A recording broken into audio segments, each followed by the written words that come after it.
സംസ്ഥാനത്തെ സാമൂഹ്യ സുരക്ഷാ പെൻഷനുകൾ വാങ്ങുന്ന ആളുകൾക്ക് 2025 ഫെബ്രുവരി മാസം മുതലുള്ള തനത് മാസത്തിലെ പെൻഷൻ തുകയും കുടിശ്ശികയായിരിക്കുന്ന പെൻഷൻ തുകയുടെയും വിതരണം, നടപടിക്രമങ്ങൾ എന്നിവ നാളെ മുതൽ സംസ്ഥാന സർക്കാരിന്റെ ഭാഗത്തു നിന്നും ആരംഭിക്കുന്ന സാഹചര്യത്തിൽ നമ്മുടെ സംസ്ഥാനത്ത് 8 ലക്ഷത്തിലടുത്തു വരുന്ന ഗുണഭോക്താക്കൾ നാഷണൽ സോഷ്യൽ അസിസ്റ്റന്റ് പ്രോഗ്രാം എന്ന് പറയുന്ന കേന്ദ്ര സർക്കാരിന്റെ പദ്ധതിയിൽ കൂടി ചേർക്കപ്പെട്ടിട്ടുള്ളവരാണ്. വാർദ്ധക്യകാല പെൻഷൻ, വിധവാ പെൻഷൻ, ഇതോടൊപ്പം തന്നെ ഭിന്നശേഷി നേരിടുന്നവർക്ക് ലഭിക്കുന്ന ആനുകൂല്യങ്ങൾ, ഈ 3 സ്കീമുകളിൽ ഉൾപ്പെടുന്ന 8 ലക്ഷത്തോളം വരുന്ന ആളുകൾക്ക് കേന്ദ്ര സർക്കാർ തുക കൂടി ചേർത്ത് മൊത്തത്തിൽ 1600 വീതമാണ് ലഭിക്കുക.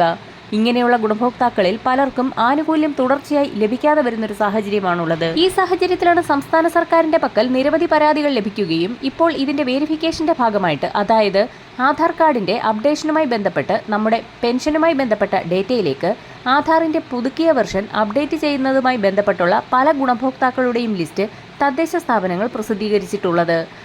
ഓരോ വാർഡ് അടിസ്ഥാനത്തിലോ വാട്സപ്പ് ഗ്രൂപ്പുകളിലൂടെയോ അതല്ല എങ്കിൽ പത്രമാധ്യമങ്ങളിലൂടെയോ അറിയിപ്പ് കാണാൻ സാധിക്കും. ഇങ്ങനെ ആനുകൂല്യം മുടങ്ങുന്ന ഗുണഭോക്താക്കൾ ആധാർ കാർഡ് അല്ലെങ്കിൽ ആധാറിന്റെ കോപ്പിയുമായി പഞ്ചായത്തുകളുമായി അല്ലെങ്കിൽ പെൻഷൻ അനുവദിക്കപ്പെട്ട മറ്റ് തദ്ദേശ സ്ഥാപനങ്ങളിൽ എത്തിച്ചേരണമെന്നുള്ള അറിയിപ്പാണ് ഇപ്പോൾ സർക്കാർ നൽകിയിട്ടുള്ളത്.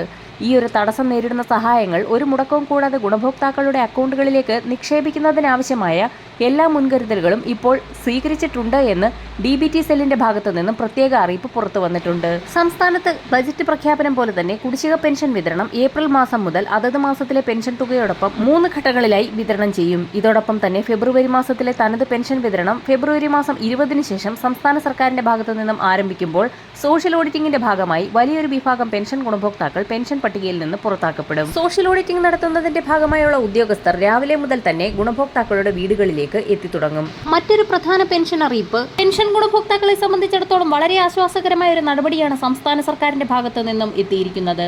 പെൻഷൻ പരിഷ്കരണ കുടിശ്ശികയുടെ 4ാം ഗഡു അനുവദിച്ചാണ് ധനവകുപ്പ് ഉത്തരവ് പുറത്തിറക്കിയത്. പെൻഷൻ കുടിശ്ശിക വിവിധ ഘട്ടങ്ങളിലായി തീർത്ത് വിതരണം ചെയ്യുമെന്ന് ധനമന്ത്രി KN ബാലഗോപാൽ നേരത്തെ തന്നെ വ്യക്തമാക്കിയിട്ടുള്ളതാണ്. 2 ഗഡു കുടിശ്ശിക അനുവദിക്കുമെന്ന് നേരത്തെ പ്രഖ്യാപിച്ചിരുന്നെങ്കിൽ പോലും നിലവിൽ 1 ഗഡു, അതായത് 4ാം ഗഡുവാണ് അനുവദിച്ച് ഉത്തരവിറങ്ങിയിരിക്കുന്നത്. 1 ഗഡു ഫെബ്രുവരിയിൽ വിതരണം ചെയ്യുമെന്ന് ധനമന്ത്രി നേരത്തെ തന്നെ ബജറ്റിൽ പ്രഖ്യാപിച്ചിരുന്നതാണ്. 600 കോടി രൂപയാണ് അവസാന ഗഡു കൊടുക്കാൻ വേണ്ടത്. ഈ മാസം തന്നെ പെൻഷൻ പരിഷ്കരണ കുടിശ്ശികയുടെ അവസാനത്തെ ഗഡു ഫെബ്രുവരി മാസത്തിൽ തന്നെ വിതരണം ചെയ്യുന്നതിനുള്ള നടപടികൾ ട്രഷറി ഡയറക്ടർ സ്വീകരിക്കണമെന്നും ഉത്തരവിൽ വ്യക്തമാക്കിയിട്ടുണ്ട്.